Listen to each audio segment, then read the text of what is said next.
Chuck Schumer, at the behest of a bunch of liberal, far-left activist groups, has walked his Democrat colleagues into a boxed canyon. Today marks day one of the Schumer shutdown. Chuck Schumer is scared of his radical left-wing base. That's why we're in the Schumer shutdown. The ball is literally in Chuck Schumer's court. Congressional Republicans making it crystal clear where they think the shutdown blame lies. And Minority Leader Chuck Schumer for Dems on a media blitz today, trying to make political hay. We're going to be out there fighting, John. So Democrats are going to be all over the TV wires, all over the districts, protesting, all over the social media. TV wires. Okay. A new opinion piece says one can certainly appreciate Schumer being tempted by a shutdown. It allows him to show a little fight. And it was perceived weakness on his part back in March when Schumer joined Republicans to fund the government. Many Democrats went on the attack. I think there is a deep sense of outrage and betrayal. And this is not just about progressive Democrats. This is across the board, the entire party. I believe that Senator Schumer probably did what he thought was best, but I don't think that it met the moment. The idea that Chuck Schumer is the only one that's got a brain in the room and the only one that can think through all of the pros and cons is absolutely ridiculous. I think the Senate leader made an enormous miscalculation. I myself don't give away anything for nothing. And I think that's what happened the other day. I was worried that she was going to have a word. We'd have to bleep there. Anyway, a headlines calls Schumer's switch up a bad shutdown bet, a big leadership test, and a big gamble.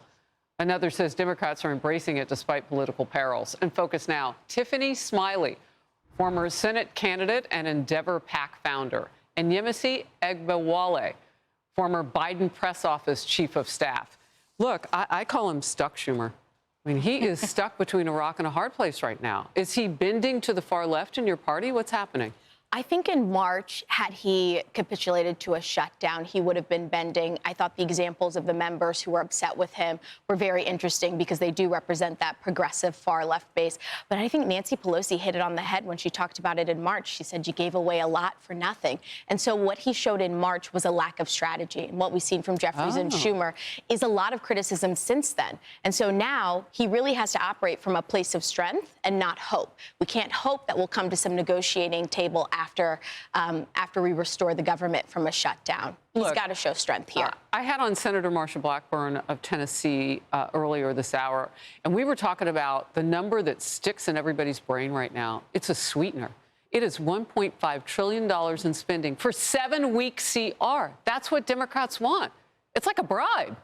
It's absolutely a bribe. And what I see coming out of these negotiations is it's really showing the Republicans are fighting for veterans. They're fighting for law enforcement and families, while Democrats are willing to use the pain of the American people to push through their radical far left policies.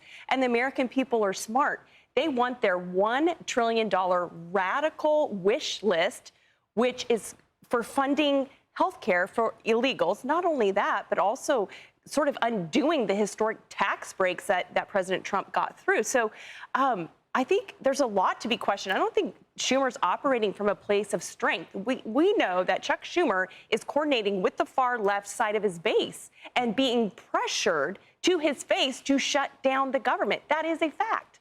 Yeah. Quick last thought, we'll move on. He's working to save health care for middle-class Americans, these subsidies. You two do not agree on that. Because we know how much it costs to have illegals in the system and to pay for their health care. Is there a way to negotiate some of this, though, outside of getting the government to open back up and just letting it stay open and through November? Like, can they get... If they're realistic, if they want to be realistic and fight for the American people, I think... There are moderate Republicans that want to extend the subsidies at least for another year. I mean, I think it costs more Chuck to Schumer take away access. 7 to 10 days just to patch up where they are right now. He may still lack that vision, you say, that the left needs. Let's bring this in. Some Republicans have a sneaking suspicion that there's another reason Senate Minority Leader Chuck Schumer flipped his script since March. Watch. There is one reason, and one reason alone, that Chuck Schumer is leading the Democrats off this cliff. He is trying to get political cover from the far left corner of his base. He's afraid of a challenge for his Senate seat by AOC. He's worried he's going to get a primary challenge from AOC. He is afraid of AOC over a clean CR. Chuck Schumer is afraid of his own shadow, and I actually think that shadow's name is AOC. All right, let's hear from the shadow. This is so not about me in this moment. If those senators think that we're having a shutdown because of me, they're free to enter my office and negotiate, because what we're not going to do is allow all of millions of people in this country to not be able to afford their insulin and their chemotherapy. So come strike a deal with me if that's what they really think is going on. Look, I actually don't really like the word shadow for her. First of all, I think it's kind of a silly reference in that sense, but it's a word that's been used. I don't think she's Chuck Schumer's shadow. I think she's standing in front of him. What do you think? I think Senate Minority Leader Chuck Schumer has been operating in neutral when he was paired with Senate Majority Leader Mitch McConnell. Now that we've got John Thune, we're seeing really strong leadership from the Republican side, and I don't think that Schumer has met the moment. And so it makes sense that people are turning to AOC a little bit here. Can she beat him in New York if she decides I think to? she absolutely probably could, and that's a good thing. Hey, look, I think the Democrats need to look at the most recent Quinnipiac poll that showed 3 out of 10 voters actually do not have a favorable view of the Democrat Party, and they're playing right into that polling.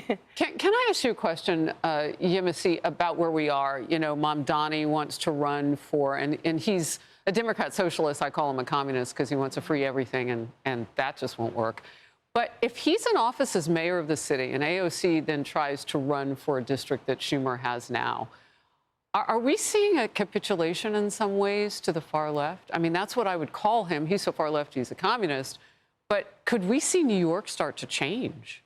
I think that New York is a great example for deep blue cities and areas coming from the South. I think Southern Democrats hold their own values and push up their own candidates. Wow. Democrats are in a free fall right now, and they are willing to take the pain of the American people to push through their far left radical ideals, and we're seeing it on full display. So they need to be realistic. President Trump has applauded Senator Fetterman in Pennsylvania for his vote. That's right. And we need more Democrats to jump on board if they want to have a shot to win in the future. Right. You had those 2 Democrat votes, Fetterman and Cortez Matos, and also an independent in Angus King. So we'll see if we get more Dems. Yep. It'll be interesting. All right. Thank you very much. Hey, everyone. I'm Emily Campagno. Catch me and my co-hosts Harris Faulkner and Kaylee McEnany on Outnumbered every weekday at 12 p.m. Eastern, or set your DVR. Also, don't forget to subscribe to the Fox News YouTube page for daily highlights.